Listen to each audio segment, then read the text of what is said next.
grandes quantidades de comida de uma vez e sentir que a alimentação está fora do controle, configura-se compulsão alimentar. Conversamos com a nossa psicóloga doutora Ivana Teles e falamos sobre o assunto.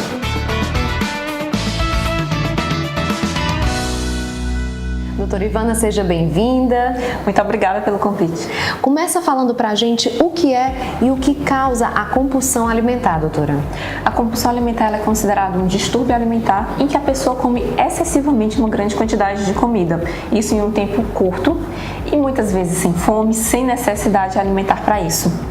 E aí é importante a gente também ter uma noção de como é a nossa relação com a comida, porque ela não tem só a função de nos fornecer nutrientes, mas ela também está muitas vezes associada a momentos de lazer, a momentos de tristeza, a momentos de comemoração e até recompensa.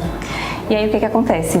As pessoas que têm esses episódios de compulsão alimentar muitas vezes possuem algumas questões psicológicas, emocionais e utilizam a comida como uma fonte de recompensa, como um suporte emocional. Um refúgio, né, doutora? E aí acaba descontando na comida. Exatamente. E aí acabam surgindo os episódios de compulsão alimentar.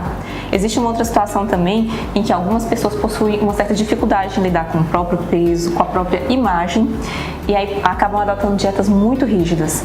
E em determinado momento elas já não sustentam mais. Sustentam e aí voltam tudo novamente, surgindo os episódios de compulsão alimentar.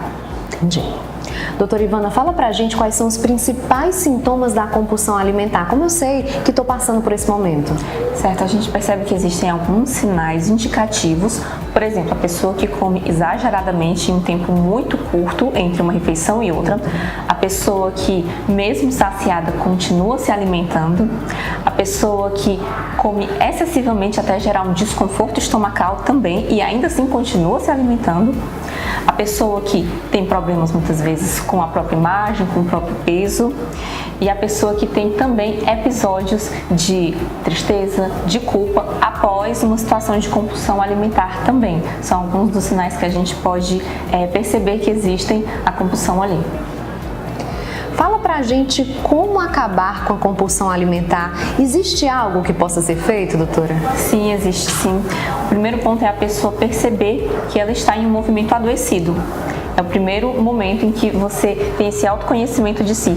Depois disso, é interessante ter um pouco de noção desse assunto para perceber esses sinais, esses sintomas que a gente conversou. Além disso, é interessante buscar um acompanhamento profissional. E aí, nós temos uma equipe multiprofissional que é muito interessante. Psicólogo, psiquiatra e nutricionista. Por quê? Porque como a gente está percebendo, a compulsão alimentar está muito vinculada a questões emocionais. Daí a importância do acompanhamento psicológico para poder tratar essa base que gerou esse sintoma da compulsão. Além disso, existem algumas pessoas que possuem alguns transtornos como ansiedade, depressão e acabam utilizando a comida como um refúgio.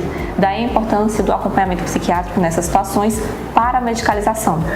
E é claro, o acompanhamento com o nutricionista também é muito positivo porque ele vai fornecer uma dieta balanceada, adequada à realidade dessa pessoa. E só isso aí já é um pontapé inicial. Além disso, é interessante rever os hábitos de vida. Isso ajuda positivamente. Por exemplo, essas pessoas que têm essa questão da compulsão, muitas vezes não têm outras fontes de lazer, de prazer. E aí é interessante rever esses momentos prazerosos no nosso dia a dia para inserir eles. E também a atividade física, que é uma forma de descarregar essas tensões, só que de uma forma mais positiva. Bacana. Doutora Ivana, muito obrigada pela participação. Eu que agradeço o convite. Até a próxima. Tchau, pessoal. Quer saber mais sobre alimentação, saúde mental, exercício físico e gravidez? Ative as notificações clicando no sininho aqui embaixo.